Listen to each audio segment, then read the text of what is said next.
अस्सलामुअलैकुम बेटे। तो उम्मीद है भाई आप लोग खैर खैरियत से होगे, बिल्कुल ठीक ठाक होगे एकदम। अच्छा बेटे, रीसेंट डेवलपमेंट्स जो हुई हैं उनके ऊपर जो था वो एक छोटा सा आपके साथ गुफ्तगू करनी थी, तो उसके सिलसिले में आया था। ठीक है, क्योंकि आप सब लोग जो थे वो बार बार जो थे वो टेक्स्ट मैसेजेस भी कर रहे थे और मैसेंजर पे भी कर रहे थे। बहरहाल डिफरेंट फोरम पे क्वेरीज आ रही थी कि भाई अभी जो नया पीएमसी की डेवलपमेंट हुई है उससे रिलेटेड जो है ना वो क्या तरीक़ाकार होना चाहिए, क्या स्ट्रेटेजी होनी चाहिए, क्या पढ़ना है, क्या नहीं पढ़ना, कहाँ से पढ़ना है, और क्या फेडरल पढ़ना है, क्या पंजाब पढ़ना है, क्या सिंध पढ़ना है, क्या पढ़ना है ना। ठीक है, फिर सर हमारे तो अगस्त के अंदर बोर्ड के पेपर्स भी हैं, अगर आप पंजाब बोर्ड के भी हो तब भी आपके जुलाई के एंड में हैं पेपर्स, तो सर किस तरह से हम लोग ना इसको कोप अप करेंगे। तो ठीक है बेटे, सब चीज़ों को मैं आंसर करने की कोशिश करूँगा और कोशिश करूँगा कि वीडियो शॉर्ट ही रहे। ठीक है, स्टार्ट करते हैं।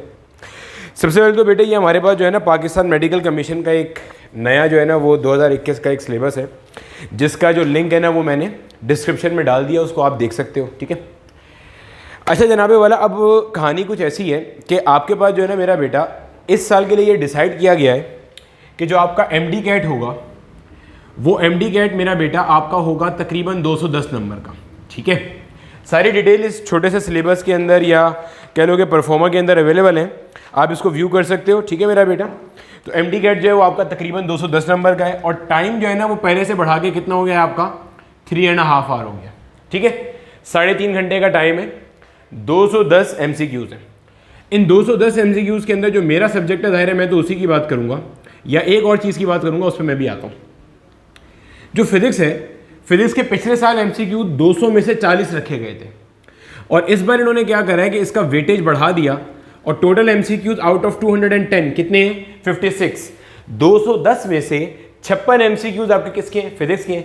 56 ही केमिस्ट्री के हैं, 68 बायो के हैं और आपके बाकी अंग्रेजी। और एक और चीज़ जो इन्होंने इस दफ़ा ऐड करी है that will be the logical reasoning. ठीक है, पहले मैं वो सारी चीज़ें बता देता हूँ जो आप बच्चों के जहन के अंदर है, फिर मैं बारी बारी इन सब का आंसर आपको देता जाऊँगा। ठीक है, लॉजिकल रीजनिंग डाला हुआ है, ये डाला हुआ है। ठीक है, तो जो बच्चा हमारा मेन घबरी घूम रहा है ना, घबराया और घूम रहा है, बच्चा कहता है कि सर लॉजिकल रीजनिंग तो पता नहीं क्या भला है, ज़िंदगी में पहली बार नाम सुना है, ये इन्होंने डाल दिया, हमारे साथ ये सब होना होता है, डुम डुम डुम डुम, दफ़ा करो उसे।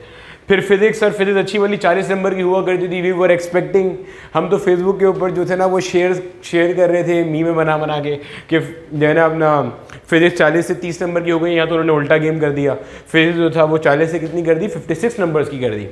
अब सर ये तो बड़ा जुल्म हो गया। अच्छा बेटे अब ज़रा चीज़ों को देखो, एक चीज़ याद रखना, एक चीज़ और है, आपका जो 210 है ना, 210 नंबर में से इन्होंने जो पासिंग क्राइटेरिया रखा है, इन्होंने कहा है पासिंग कितने वाला रखा है 65% वाला। ये पहले 60% था, अब ये भी 65% हो गया, यानी कि 210 का 65% जो लेगा वो पास है, अदरवाइज बंदा फेल है, मेरिट लिस्ट में आने की कोई उम्मीद ही ना रखे। ठीक है, आपको लास्ट टाइम भी याद होगा जब 200 नंबर का हमारे पास एमडी कैट हुआ था तो इसमें 60% के हिसाब से जो था वो 120 बनते थे, तो 120 वाला पास था, 120 से ऊपर वाला पास था, 120 से नीचे वाला क्या था, फेल था। तो हमारे पास थोक के हिसाब से आवाम थी जो 120 से नीचे बैठी हुई थी, तो दे वर फेल। ठीक है, अब 210 का 65% जो है ना वो तकरीबन 136.5 बनता है, यानी कि अगर आपने पास होना है और मेरिट में अपना नाम चाहिए तो 136.5 से तो एटलीस्ट ऊपर नंबर चाहिए। ये बात क्लैरिफाई कर लो यहाँ तक पहले। ठीक है, 136.5 तो आपको कम से कम नंबर चाहिए। और प्रेस कॉन्फ्रेंस में ये बात भी थी मेरा बेटा कि आपका जो एमडी कैट होगा, इस एमडी कैट का 50% मेरिट डिटर्मिनेशन में वेटेज दिया जाएगा। बाकी सूबे की अपनी मर्जी है, प्रोविंस की अपनी मर्जी है कि वो बाकी का बचा वो 50% कैसे लेके जाता है। मिसाल के तौर पर कोई सूबा चाहे कि 50% पूरा एफएससी को दे दे, कोई चाहे 50 में से 25 एफएससी को दे, 25 मैट्रिक को दे, कोई चाहे 30 एफएससी को दे, 20 मैट्रिक को दे, चाहे इसको बढ़ा दे, उसकी मर्जी है। कम से कम 50% ऑफ द वेटेज किसका होगा, एमडी कैट का। तो अभी तक मैंने जो ये इतना मंजन बेचा, इससे ये वाला तो क्लियर हो गया होगा कि इस साल क्या है। आई विल कैप अप कि आपके पास क्या है, पिछले साल ये था, इस साल टोटल 210 MCQs हैं, 3.5 घंटे कर दिए। फिर फिजिक्स को पिछले साल देयर वर ओनली 40 MCQs, इसको बढ़ा के कितने कर दिए 56। मैं आपको बारी बारी इन सब में आप ही के लिए पॉजिटिविटी बताऊंगा, अभी सुनते जाना। ठीक है, पॉजिटिविटी से मुझे कुछ और भी याद आ गया, वही बताता हूँ। लॉजिकल रीजनिंग आपके हो गए 10 नंबर। ठीक है, अच्छा जनाब 210 का पासिंग क्राइटेरिया कितना रखा है 136.5। अभी इन्होंने ये कुछ नहीं बताया कि कितनी परसेंटेज वाला बच्चा एमडी कैट के लिए एलिजिबल होगा वगैरह वगैरह वगैरह वगैरह। डिटेल पॉलिसी जैसी आएगी तो वो पता चल जाएगा, वो कोई परेशानी वाली बात नहीं। अच्छा, before I move on to the physics portion जो मैंने आज डिस्कस करना है, ये पूरा सिलेबस डिस्कस करना है फिजिक्स का, क्या पढ़ना है कैसे पढ़ना है, पहले मैं यहीं पे आपको बता दूं मेरा बेटा सबसे पहले तो ना डिसहार्ट नहीं हो, यहाँ से डिसहार्ट नहीं हो। वो होता है ना अपना as a master content creator on Snack Video I am spreading positivity by my, कहता by my content and by my mujra, जो मुजरा ही करते रहते हैं, बहरहाल जो भी होता है XYZ, ठीक है। तो वो जो साहब पॉजिटिविटी फैला रहे होते हैं ना, बिल्कुल वैसे ही राइट नाउ इस सब में आपके पास जो है ना वो पॉजिटिव पॉइंट्स ही पॉजिटिव पॉइंट्स है। चेक करो, सबसे पहली चीज़ मेरा बच्चा आपका टाइम बढ़ गया, पहला positive point. Number 2, number second मेरा प्यारा बेटा, अगर आपको याद हो आपसे पिछले साल तक नेगेटिव मार्किंग हुआ करती थी, इन्होंने नेगेटिव मार्किंग खत्म कर दी। मतलब भाई मजे, तुम तुक्के लगा सकते हो, चवले मारो, बात समझ आ रही है। If you are not sure कि whether the answer is correct और इनकरेक्ट, अब तुक्का मारने का रिस्क ले सकते हो भाई, बात समझ आ रही है। नेगेटिव मार्किंग नहीं है, पिछले साल भी नहीं थी मैं मान रहा हूं, लेकिन उससे पिछले साल तो थी, तो आप पॉजिटिव पॉइंट तो गिनो ऐसे भी। अच्छा फिजिक्स, अब फिजिक्स सब बोल रहे सर ये कैसे जस्टिफाई करेंगे, मतलब क्यामत आ जाए वक्त से पहले जो कुछ भी हो जाए, ये कैसे जस्टिफाई करेंगे कि फिजिक्स के 40 के मुकाबले में 56 MCQs करने, how the hell on earth this is suppose to be something positive for us, ये हमारे लिए पॉजिटिव, मतलब in what universe is this positive. तो बता रहा हूँ कैसे बेटे, अगर आप फिजिक्स का सिलेबस खोल के देखोगे ना, पिछले साल का देखना उसका भी लिंक दूंगा, इस साल का देखना इसका भी लिंक दूंगा, मेंशन करूंगा 2021 का 2020 का। अगर आप देखोगे ना सिलेबस, तो आप देखोगे सिलेबस जो था ना वो मेरा बच्चा सेम था, सिलेबस जो था वो मेरा बच्चा वो कैसा था, सेम था।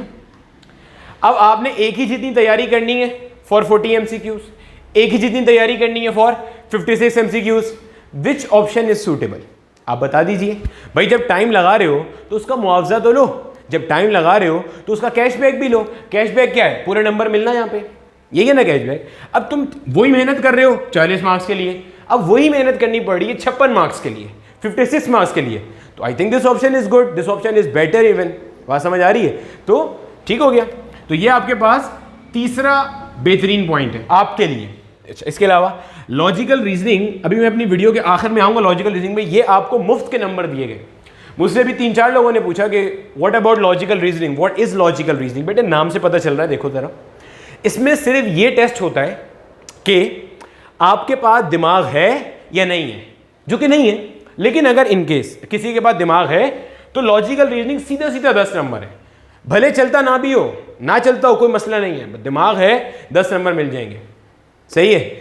Since by the grace of almighty Allah we all are blessed with a common sense, तो logical reasoning is a piece of cake, और मैं आपकी पूरी हेल्प कर दूंगा इस लॉजिकल रीजनिंग में। ये बहुत आसान है, मतलब इतना आसान है कि अभी 2021 चल रहा है, मैंने 2015 में जब मैं सेकेंड ईयर में था तब मैंने आर्मी का टेस्ट दिया था, ठीक है। ISS भी फेल हो गया था इनकी वजह से, बट टेस्ट दिया था, तो उसके अंदर जो हमारी इनिशियल इंटेलिजेंस टेस्ट होता है ना, वो यही होता है, verbal, non verbal intelligence, logical, मतलब इतना आसान था कि उस वक्त मेरे जैसा नलायक निकम्मा निकट्टू कर सकता है, तो definitely you people can do. आप तो इतना अच्छे हो कि पढ़ने के लिए यूट्यूब पे आ जाते हो, बात समझ आ रही है। तो लॉजिकल रीजनिंग बहुत आसान है, और ये कम से कम अंग्रेजी से तो बहुत आसान है, ठीक है। मतलब अंग्रेजी मेरे जैसे निकम्मे को तो कभी जिंदगी में नहीं आएगी, अब आप लोग अंग्रेजी हो तो मुझे नहीं पता, ठीक है। दूसरी चीज़, अच्छा जनाब, ये जो है ना, ये कह लो कि एक सॉर्ट ऑफ डम कर लो, एक सॉर्ट ऑफ ऑब्स्टिकल है जो बढ़ गया।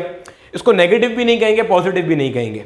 वजह यह है कि आपने, इन्होंने यहाँ नंबर भी तो बढ़ा दिए, देखो नंबर भी तो बढ़ा दिए, तो हक बनता था इनका, इन्होंने वो भी बढ़ा दिया, ठीक है। ये ना पॉजिटिव है ना नेगेटिव है। तो मेरा बेटा यहाँ पे आपको पॉजिटिव चीज़ नजर आई, टाइम बढ़ गया है, नेगेटिव मार्किंग नहीं है, same syllabus that was initially giving you 40 marks, now it will give you 56 marks if prepared accordingly.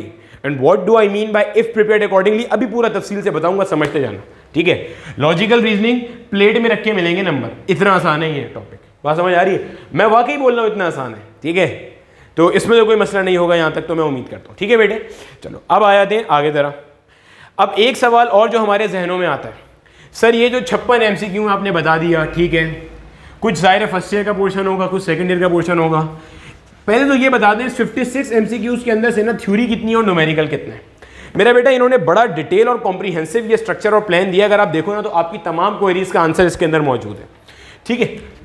मेरा बेटा ये जो 56 है ना, इस 56 में से 70% थ्योरी है, 30% आपके न्यूमेरिकल्स हैं। ये मैं नहीं कह रहा, इन्होंने सिलेबस में यहां एक बात मेंशन करी है, note in physics section 70% of the questions will be recall type and 30% will be application level. अब dot product of magnetic field intensity and vector area कहलाता है मैग्नेटिक फ्लक्स। डैश कर देता हूं उसको मैं, आप क्या कहोगे, रिकॉल टाइप, एप्लीकेशन टाइप। मतलब आपके लिहाज से this MCQ will fall in which category के dot product of magnetic field intensity and vector area is dash magnetic flux, electric flux क्या होता है। तो definitely it is recall type. आपने कुछ पढ़ा होगा, कुछ समझा होगा, समझाने वाले ने बताया होगा व्हाट इज फ्लक्स, क्या होता है, क्या यूनिट है, कैसे काम करता है, स्केलर है, वेक्टर है, वगैरह वगैरह वगैरह। ठीक है, उसमें नहीं जा रहा, अभी फिजिक्स नहीं पढ़ा था मैं। ठीक है, तो बहरहाल ये सारे के सारे कहाँ जाएंगे, थ्योरी पे। ठीक हो गया मेरा बेटा। न्यूमेरिकल्स के अंदर आपके पास 30% है, ऐसे लिखा हुआ है। अगर आप अपने 56 की कैलकुलेशन करो ना, तो आपके पास 56 के अंदर से मेरा बेटा, अगर मैं मोटा मोटा बात करूं तो 39 से 40 ये आपके पास थ्योरी के क्वेश्चन हैं प्योर, और 16 से 17 ये आपके पास न्यूमेरिकल्स हैं। देख लो अब आप न्यूमेरिकल्स कितने, 16 से 17, थ्योरी कितनी है। ना आप न्यूमेरिकल छोड़ सकते हैं, ना आप थ्योरी छोड़ सकते हैं। बात समझ आ रही है, क्लियर हो गया। बट यहां पे देख रहे हो एम्फेसाइज ज्यादा है, तो अब जो मैं आगे बताऊंगा ना उसको ये सारी चीजें ध्यान में रखते हुए चलना है, क्योंकि ये स्ट्रक्चर इससे डेविएट नहीं कर सकते। इससे डेविएट करेंगे तो 1,25,000 बच्चा जो लास्ट टाइम था, इस साल एक्सपेक्टेड है 1.5 लाख बच्चा ऑल ओवर पाकिस्तान, उनके गले पे आ जाएगा। डेविएशन इज नॉट पॉसिबल, तो होगा यहीं से जो इन्होंने यहां दे दी है। 70% इज थ्योरी, 30% इज न्यूमेरिकल। तो 56 का 70% जो है वो तकरीबन 39 से 40 बनता है, 56 का 30% तकरीबन ये बनता है। इतने न्यूमेरिकल्स हैं, इतना आपके पास क्या है ये। अब सर फर्स्ट ईयर से कहाँ होगा, सेकंड ईयर ज़्यादा होगा। अब बेटे ये चीज़ ना पहले से प्रिडिक्टेबल नहीं होती है। मैं वैसे आपको बता देता हूँ एक थंब रूल जो होता है जब हम लोग पेपर बनाते, लेते, डिज़ाइन करते हैं, या जब हमने पास पेपर सॉल्व कराते हैं, मेरा बेटा अमूमन जो होता है वो फर्स्ट ईयर का मार्जिन 55% रखा जाता है टोटल क्वेश्चंस का, और अमूमन जो सेकंड ईयर का मार्जिन होता है ये 45% रखा जाता है। तो they are approximately same. Clear हो गया, बता दूंगा अभी कैसे तैयारी करनी है, बस हौसले से देखते जाओ। ठीक है, अच्छा जनाब, आगे इन्होंने एक चीज़ और मेंशन कर दी। आगे इन्होंने कहा है 20% of the questions are easy, 60% are moderate, while 20% are hard questions. अब मेरा बेटा आपने जो टारगेट करना है ना, ये हार्ड क्वेश्चंस को टारगेट करना है। इजी और मॉडरेट तो खुद ही होते जाएंगे, हार्ड टारगेट करोगे भाई, हार्ड जिस दिन होना शुरू हो गए, इजी और मॉडरेट आपके आराम से निकलेंगे, कोई मसला परेशानी होगी ही नहीं। सर कहाँ से प्रैक्टिस करें, हमें कैसे पता चलेगा what are hard questions, what are difficult question. ये जो वीडियो है, इस वीडियो का जो डिस्क्रिप्शन है उसमें एक फोल्डर डाला हुआ है मैंने, प्रैक्टिस मटेरियल के नाम से, या उसका नाम होगा प्रैक्टिस का मंजन।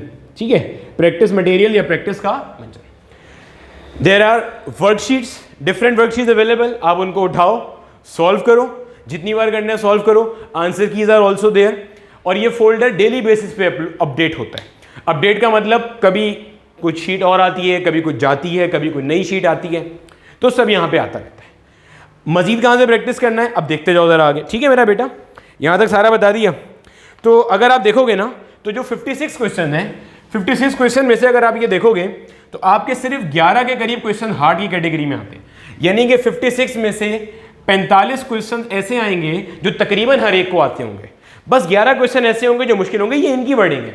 इन्होंने कहा only 20% of the question will be hard. ये सब चीज़ें आपने याद नहीं रखनी है, सिर्फ एक स्ट्रक्चर बता रहा हूँ ताकि आगे जब आपको बताऊँ कि आपने सिलेबस को कैसे प्रिपेयर करना है, तो you should keep this thing in mind, और कोई आपको बेवकूफ़ ना बना सके। बहुत सारे लोग बेवकूफ़ बना जाते हैं, मतलब बताते बताते या तो कॉम्प्रिहेंसिव स्टडी नहीं करते हैं या कोई और चवल मार देते हैं, बहरहाल बेवकूफ़ बना देते हैं। तो मैं बताता हूँ कैसे बेवकूफ़ बना रहे हैं। ठीक हो गया यहाँ पे, यहाँ तक मेरा ख्याल है सारी कहानी क्लियर हो गई होगी। चलो आगे देखो ज़रा। अच्छा बेटे, अब यहाँ पे मैंने सुबह से जो है ना वो 1-2 लोगों की वीडियो देखी जिन्होंने ये इसी सिलेबस के ऊपर वीडियो बनाई। मैं किसी को क्रिटिसाइज नहीं कर रहा, ठीक है, जाहिर है उन्होंने अपने ध्यान से सोच के अच्छी बनाई होगी, बट मैं आपको एक सीधी सीधी बात बता देता हूँ और फिर आपके ऊपर छोड़ देता हूँ। बेटे हमेशा देखा करो, कोशिश किया करो कि आपको ना इन्फॉर्मेशन पूरी मिले, अदरवाइज गालियाँ देने के लिए आप अपने आप को ही ढूंढोगे और किसी को नहीं ढूंढोगे। You will blame yourself, और कोई नहीं मिलेगा ब्लेम करने के लिए। पहली चीज़ जो हमें ये सिलेबस देख के खुशी होती है ना, मतलब दिल गार्डन गार्डन होना शुरू हो जाता है, दिल जैसे है ना बिल्लियों उछलने लगता है, वो ये होती है सर कहानी स्टार्ट हो रही है फोर्स एंड मोशन से, वेक्टर्स तो है ही नहीं, टडा। बेटे पहली चीज़ तो यहाँ ये सीधी कर लो ज़रा, देखो भाई अब जैसे मैं भी बीच में प्रिपरेशन कर रहा था एक चीज़ की, तो उसमें हमारा एक पेपर हुआ करता है एस्से का, मतलब अपने टोटल 100 नंबर का एस्से लिखना है। आप उसकी आउटलाइन उठाओगे, मतलब सिलेबस आउटलाइन देखो, 100 नंबर का एस्से लिखना है, भाई ये लिखा हुआ और कुछ नहीं लिखा हुआ। अब उसने कहीं ये तो लिखा ही नहीं है कि यार बिलाल अगर तुमने पेपर देना है तो तुम्हें ABC भी आनी चाहिए, तुम्हें पार्ट्स ऑफ स्पीच पता होने चाहिए, तुम्हें ग्रामर आनी चाहिए, तुम्हें कंपोजिशन आनी चाहिए, तुम्हें एडजेक्टिव्स आने चाहिए। अब जितनी अंग्रेजी याद है गुजारा कर लेना, तुम्हें आर्टिकल्स पता हो, प्रीपोजिशंस पता हो, ये सारी चीज़ें पता हो, तो ये लिखना चाहिए था क्या वहाँ पे? अबे उसने बोल दिया कि एस्से लिखना है तो लिखना है। अब तुम्हें इडियम्स आने चाहिए, वोकैब अच्छी होनी चाहिए, मौजू पे गिरफ्त अच्छी होनी चाहिए, ये तो तुम्हारा काम है, उसका काम थोड़ी है। मुझे एक बात बताओ, मैं तुम्हारी बात के साथ जाता हूँ, वेक्टर्स आर नॉट इंक्लूडेड मान लिया, मुझे बता दो मोशन के अंदर डिस्प्लेसमेंट, अगर एग्जामिनर ने डिस्प्लेसमेंट लिख के दिया 3i + 4j cap - 5k cap इन मीटर्स, आगे फाड़ फाड़ के देखते रहोगे उसे, ये i cap j cap k cap कहां से आया? वेक्टर से आया। Vectors are the foundation for mechanics. Displacement तो है ना, दे दिया डिस्प्लेसमेंट ऐसे, अब क्या कर लोगे भाई बोलो? ठीक है, आ गया डिस्प्लेसमेंट। फिर आपको ये चीज़ पता होगी कि जो हमारे पास वो हुआ करता है पोजीशन वेक्टर होता है, पोजीशन वेक्टर का जो मैग्नीट्यूड होता है वो डिस्प्लेसमेंट बताता है। मान लो ये उसने कोई पोजीशन वेक्टर ही दे दिया आपको, अब क्या करोगे इसको? तुम्हें तो पता ही नहीं आई जे के क्या होता है। क्यों नहीं पता? क्योंकि यू वर सो हैप्पी, आपने तो खुशी खुशी छोड़ दिया था क्या कि बाबा वेक्टर्स तो है ही नहीं। सही है, तो इतना आसान नहीं होता। ठीक है अफजाल, अफजाल ठीक है, अच्छा ठीक है बेटे, तो वेक्टर्स आर देयर। सिमिलरली आप इसमें आगे जाओगे, इलेक्ट्रोमैग्नेटिज्म के अंदर आप देखोगे फाई का फॉर्मूला दिया हुआ है, phi equals B dot delta A. अब ये क्या नजर आ रहा है? डॉट, ये क्या होता है? Dot product. अब दो वेक्टर्स का डॉट प्रोडक्ट कैसे लेना है? क्या होता है डॉट प्रोडक्ट? क्यों होता है डॉट प्रोडक्ट? कौन लोग हैं ये? कहां से आते हैं? सुना था ना डायलॉग, तो क्या चीज है ये? कहां से आई है ये? क्या एप्लीकेशन है इसकी? कैसे करेंगे? क्या गलत हो सकता है इसको करते हुए? क्या सही होता है? किधर? वेक्टर्स में आता है ये। फिर जहां ये पढ़ोगे ना, इसी के नीचे पढ़ लेना, एक जुमला और लिखा हुआ है कि आपने मोशन ऑफ चार्ज पार्टिकल बताना है। जब कोई चार्ज पार्टिकल किसी मैग्नेटिक फील्ड में दाखिल होता है ना, उस पर जो फोर्स लगती है that is given by F = Q × V cross B। अब ये जो है ये क्या है? क्या चीज है ये? कहां से आई है ये चीज? क्रॉस प्रोडक्ट है ये। अब क्रॉस प्रोडक्ट कहां सीखोगे? फिर सिमिलरली टॉर्क का टॉपिक पढ़ोगे, टॉ इक्वल्स R क्रॉस F। क्या है ये? कहां से आएगा ये? बोलो। तो बेटे वेक्टर्स को छोड़ना बिल्कुल ऐसे ही है जैसे आप ABC को छोड़ दो और फिर ये अज्यूम करो कि आपका एस्से का पेपर बहुत अच्छा जाने वाला है, क्योंकि एग्जामिनर ने तो मेंशन ही नहीं किया था कि आपने एस्से लिखना है। बात समझ में आ रही है? तो जो टीचर्स ये बता रहे हैं कि वेक्टर्स इंक्लूड नहीं है, उनके लिए बस यही कहेंगे इस मासूमियत पे कौन ना मर जाए। ठीक है, मारते हैं और हाथ में तलवार भी नहीं है, तो vectors are there, they are hidden in these topics. ठीक है मेरा बेटा। तो coming back to the syllabus, जो पहला मेरा है that is force and motion. अब देखते जाओ मेरा बेटा। देखो भाई, जो फोर्स एंड मोशन आपका है, जो पहला टॉपिक है। अब फोर्स एंड मोशन क्या भला है मेरा बच्चा? अच्छा, ये जो टॉपिक दिए हुए ना, ये फेडरल के हिसाब से दिए हुए। तो आपके पास जिन किताबों से आप हेल्प लोगे ना मेरा बच्चा, मैं बता देता हूं, एक फेडरल की टेक्स्ट बुक है, एक आपके सिंध की टेक्स्ट बुक है। ये दो तो एटलीस्ट है ही है, मतलब एटलीस्ट का मतलब they are primary source of information. ये उन लोगों के लिए जो सिंध बोर्ड के स्टूडेंट है। मतलब ऐसे कर लो, एक आपके पास होनी चाहिए फेडरल की बुक, दूसरा आपके अपने बोर्ड की बुक, आपके अपने बोर्ड की बुक, ये होनी चाहिए। अगर आप सिंध बोर्ड के हो तो सिंध बोर्ड की बुक और फेडरल की बुक, पंजाब के हो तो पंजाब की और फेडरल की, there is a difference in these two. Balochistan के हो तो तकरीबन सेम है इन दोनों की। केपीके की तो टोटली सेम है फेडरल की, केपीके वाले सिर्फ फेडरल पढ़ लें बहुत है। अगर आप आगा खान बोर्ड के हो, फेडरल इज इनफ, चाहो तो साथ में सिंध बोर्ड पढ़ लो। अगर आप आगा खान के नहीं हो, अगर आप किसके हो, और कौन सा बचा बोर्ड, ए लेवल्स वाले हो, अगर आप ए लेवल्स वाले हो तो go for the Sindh board या पंजाब बोर्ड। मैं पर्सनली रिकमेंड करूंगा Sindh board and federal board, या अगर कोई चाहे तो Punjab board and federal board पढ़ सकता है, ठीक है। अच्छा, फेडरल और सिंध का और पंजाब का, ये तीनों अलग किताबें हैं बाय द वे। इन तीनों का लिंक फेडरल और केपीके एक ही है अप्रॉक्सीमेटली। फेडरल, सिंध और पंजाब, इन तीनों की सॉफ्ट कॉपी मैं यहीं पे वीडियो के लिंक में आपको दे दूंगा, आप वहां से इसको डाउनलोड कर सकते हो। चाहो तो आप बाजार से इसकी हार्ड कॉपी परचेज कर सकते हो। हार्ड कॉपी जो है that is easily available, Sindh की भी, पंजाब की भी, और फेडरल की मिल जाए या केपीके की मिल जाए, दोनों सही है। मतलब ये मेरे इल्म में आया था कि अमूमन जो है ना, वो जो बच्चे फेडरल की लेने के लिए जा रहे हैं उन्हें क्या मिल रही है, केपीके की मिल रही है। तो मैंने दोनों मिला के देखी, अप्रॉक्सीमेटली सेम है, कहीं 19-20 का फर्क है। इन्होंने खवातीन यूज़ करी है तो इन्होंने मर्द यूज़ कर लिए किसी न्यूमेरिकल एग्जाम्पल में, या इसने हाथी यूज़ किया उसने बत्तख यूज़ कर ली है, but that is the difference, ठीक है मेरा बच्चा, और कोई डिफरेंस नहीं है। तो ये आपको मिल जाएगा। अब जो ये सिलेबस है ना, इस सिलेबस में जो चैप्टर के नाम है वो फेडरल को देख के रखे गए हैं, तो ये चीज़ याद रखना, ठीक है। मैं आपको बता देता हूँ आपको ये सिंध बोर्ड में कहाँ मिलेगा, और बाकी बोर्ड्स का इसलिए नहीं बता रहा कि फेडरल, पंजाब, केपीके, इन सब के अंदर जो चैप्टर के नाम है दे आर सेम, बस हमारे सिंध के अंदर अलग से नाम होते हैं, ठीक है। तो वो मैं आपको बता देता हूँ।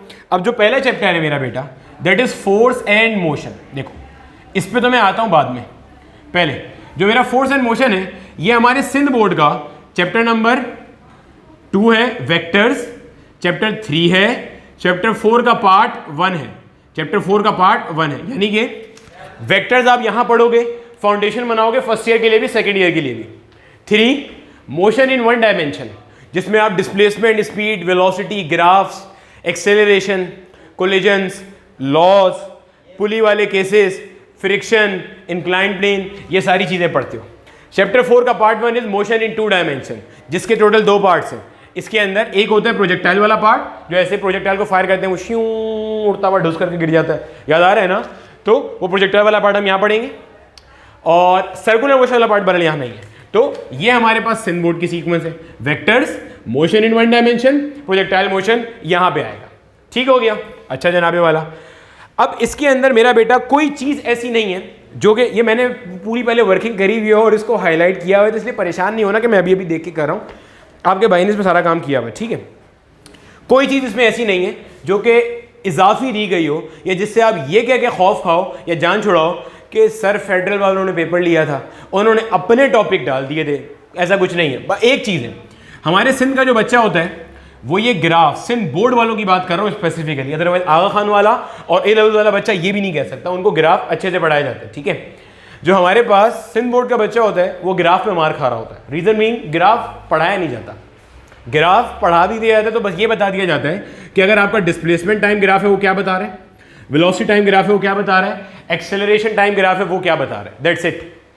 अब ग्राफ से क्वेश्चंस कैसे बनते हैं, कैसे आपको सॉल्व करने आने चाहिए, क्या ग्राफ क्या बताता है, ग्राफ के क्वेश्चन कैसे फ्रेम होंगे, पास पेपर में क्या क्या आया हुआ है, इसमें से स्लोप कैसे निकलता है, एरिया कैसे निकलता है, ये सब चीज़ें ग्राफ के अंदर हैं। ये जो है मेरा बेटा, ये वो टॉपिक है जो मैं बता रहा हूँ कि ये अलग से हो जाएंगे, ठीक है, मतलब मैं पढ़ा दूंगा आपको यहाँ पे, अलग से परेशान नहीं होना। वैसे ग्राफ मैंने पढ़ाया हुआ है, मैं बता देता हूँ कहाँ पे, ठीक है। आप प्लेलिस्ट में जाओगे, उसके अंदर motion in 1 dimension chapter number 3 की वीडियोस है, उसमें ग्राफ की डिटेल 3 से 4 लेक्चर है, मतलब 5 घंटा सिर्फ ग्राफ पढ़ा है, सिर्फ ग्राफ। इतना ग्राफ पढ़ा है कि उसके बाद जो है ना तुम्हें मतलब ग्राफ का कोई सवाल उल्टा लटक के आए, सीधा आए, दाएं से आए, बाएं से आए, मसला हो ही नहीं सकता।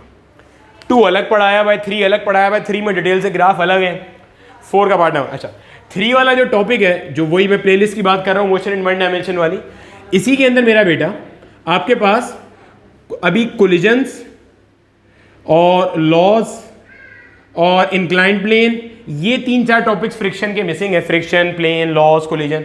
बाकी क्या क्या है, यूनिफॉर्म, अपना जो यूनिफॉर्म मोशन की जो इक्वेशन होती हैं, इक्वेशन ऑफ यूनिफॉर्म मोशन ना, V F equal V I plus A into T, 2as equal V F square minus V I square, S equal V I T plus half A T square, वो सब यहाँ पढ़ाए हुए हैं, detail numerical है, gravity वाले सब चीज़ें यहाँ पर है, ठीक है। क्यों बता रहा हूँ ये सब, अभी बताता हूँ आगे। बहरहाल अच्छा मेरा बेटा, अब आगे देखो।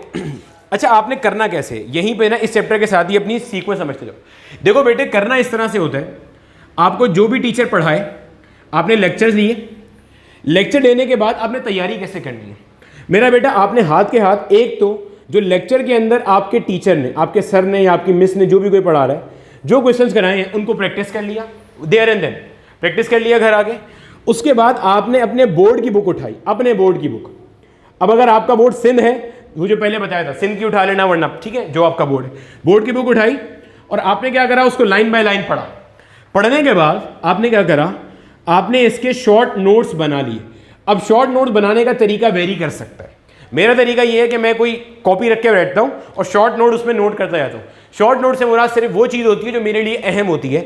एक्स वाई जेड जो है ना, बेकार किस्म की चीज़ें मैं नहीं उसमें नोट करता। मतलब जो मुझे पता है कि MCQ can be made from here, क्योंकि मुझे पता है 70% थ्योरी है, याद रखना, तो मैं उसको शॉर्ट नोट में डाल दूंगा।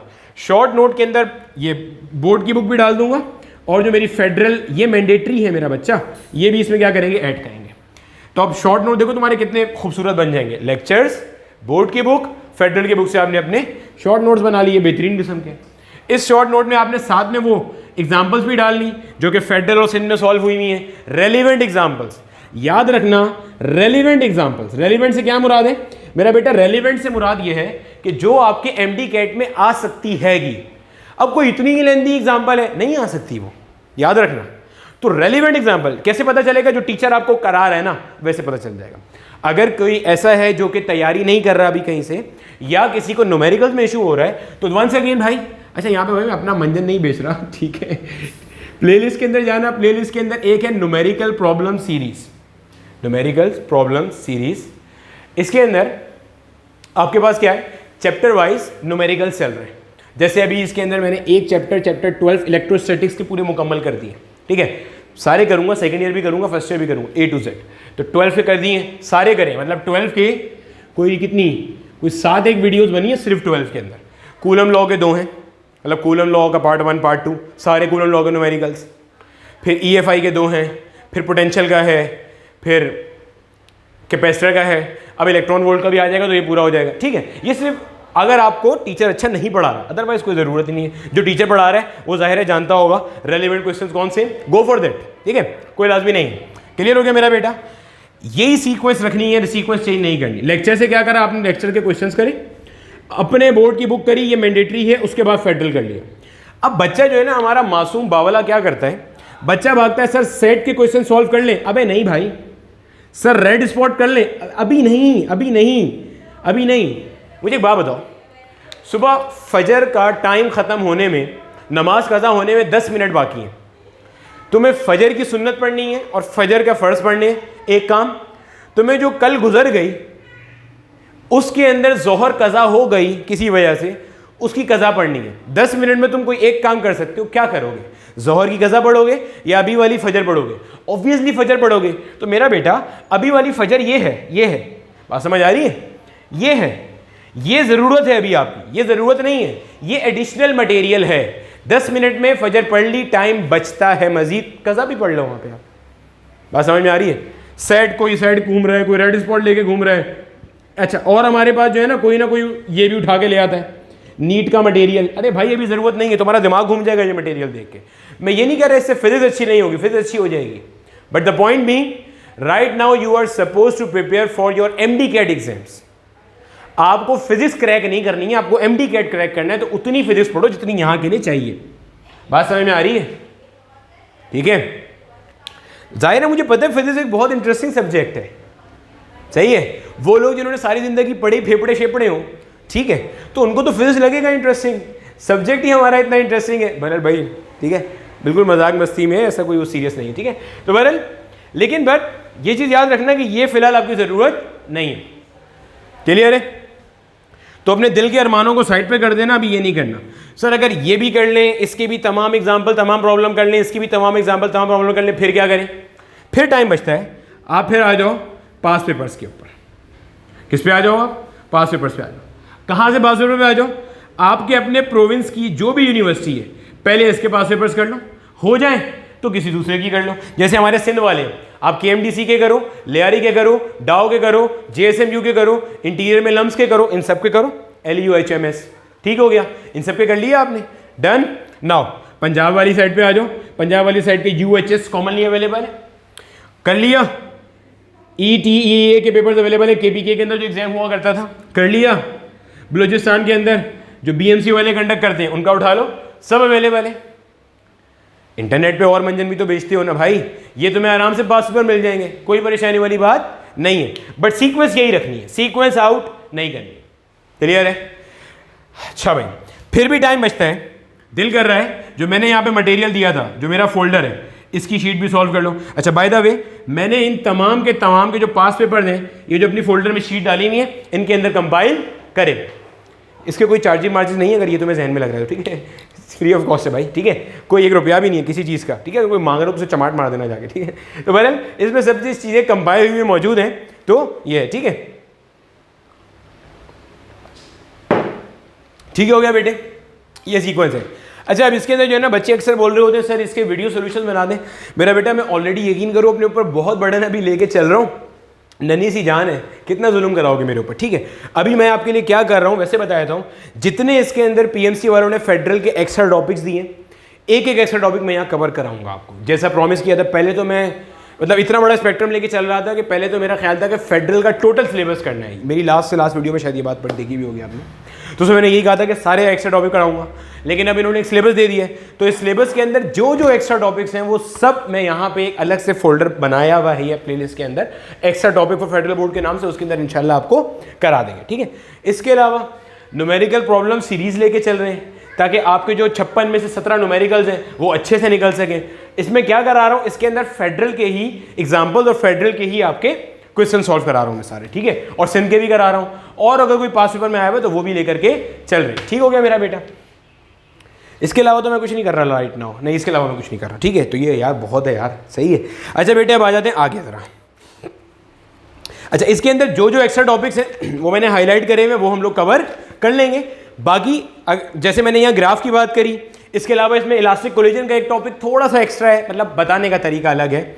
वो ये है, identify that for a perfectly elastic collision the relative speed of approach is equal to the relative speed of separation. ये केसेस की बात कर रहा है। बस हमारे जो बच्चा होता है ना, सिंध का हो या पंजाब का, उन्होंने ऐसे नहीं पढ़ा होता इसको, कोई परेशानी नहीं है, विल डू दैट, चिल मारो, ठीक है मेरा बेटा। चलो आगे देखो, अगला जो दूसरे नंबर में हमें दिया हुआ है, तो यहाँ कितने हो गए भाई, कितने चैप्टर हो गए?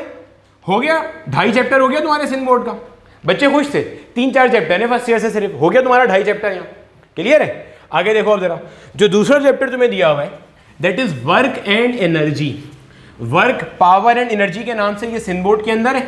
यहाँ दिया हुआ वर्क एंड एनर्जी, ये टोटल डिट्टो जिसे कहना चाहिए हम लोगों का चैप्टर नंबर 7 है, सिंध बोर्ड वालों का चैप्टर नंबर 7 है, वर्क पावर एंड एनर्जी, जो पीएमसी ने दूसरे नंबर पे दिया हुआ है। ये हमारा कौन सा है? 7 है।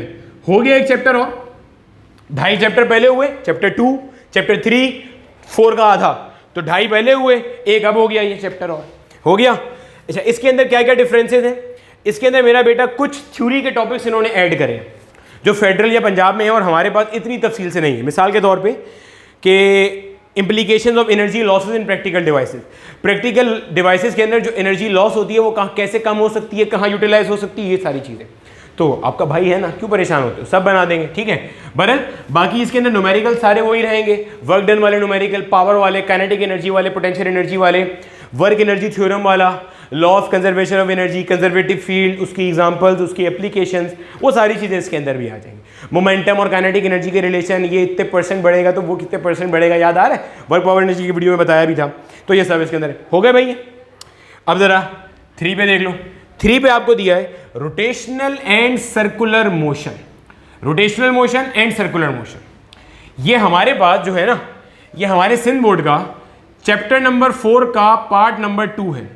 चैप्टर नंबर 4 का एक पार्ट पीछे डाला था, ये चैप्टर 4 का पार्ट 2 है, प्लस चैप्टर 5 है, प्लस चैप्टर 6 है, सब डाला हुआ है इसमें, A to Z चीज़ें डली हुई हैं। 4 का पार्ट 2 सर्कुलर मोशन, जिसमें आप पढ़ते हो angular velocity, angular displacement, angular acceleration, centripetal acceleration, centrifugal acceleration, centripetal force, याद आ रही है चीज़ें? यहाँ पढ़ते हो आप सारी की सारी। फिर यहाँ क्या पढ़ते हो? Angular momentum, equilibrium, conservation of angular momentum, laws, उसकी एप्लीकेशंस, मोमेंट ऑफ इनर्शिया, सब यहाँ आता है रोटेशनल मोशन के अंदर। याद आ रहा है? रोटेशनल इनर्शिया की काइनेटिक, रोटेशनल मोशन के अंदर kinetic energy, total kinetic energy के कॉन्सेप्ट, वो सब यहाँ आते हैं। ये मैंने क्यों डाला है? सर यहाँ तो ग्रेविटेशन कहीं लिखा हुआ नहीं है, जबरदस्ती हमें एक्स्ट्रा काम करा रहे हो आप। नहीं, जरा इसके अंदर लास्ट लाइन पढ़ना, यहाँ पढ़ो आप जरा, centripetal force force causing centripetal acceleration. अब फोर्स कॉजिंग सेंट्रीपिटल एक्सेलरेशन के अंदर आपके पास आर्टिफिशियल सैटेलाइट का कॉन्सेप्ट भी इंक्लूड हो जाता है कहीं ना कहीं आगे। ठीक है, तो एक दो लेक्चर इसके भी होंगे जिसके अंदर ये पढ़ना पड़ता है एक्स्ट्रा। मतलब ये एक्स्ट्रा नहीं है, टोटल सिंध बोर्ड का ही है, इसमें इजाफी कुछ नहीं है। अभी तक आपने कोई इजाफी चीज ऐसी देखी ही नहीं है। एक एक दो दो माइनर टिक टिक टॉपिक चल रहे हैं, दैट्स इट। ये हो गए, कितने हो गए, 1 2 2.5, फिर आ गया ये 2.5 आ गए, सही है, 2.5 चैप्टर फिर हो गया ये। अच्छा जनाब, चौथे नंबर पे इन्होंने दिया है वेव्स। चौथे नंबर पे इन्होंने क्या दे दिया, वेव दे दिया इन्होंने। ठीक है मेरा बेटा, अब वेव के अंदर इन्होंने हमारा चैप्टर 8 पूरा शामिल कर दिया। सिंध बोर्ड का चैप्टर 8 पूरा है। अच्छा बाकी बोर्ड्स के लिहाज से ही बता देता हूं, पंजाब बोर्ड के अंदर ये 2 टॉपिक्स के अंदर है जो यहां टॉपिक डले हुए, एक ऑसिलेशंस है, एक वेव्स अलग है, मिला के यहां डाल दिया।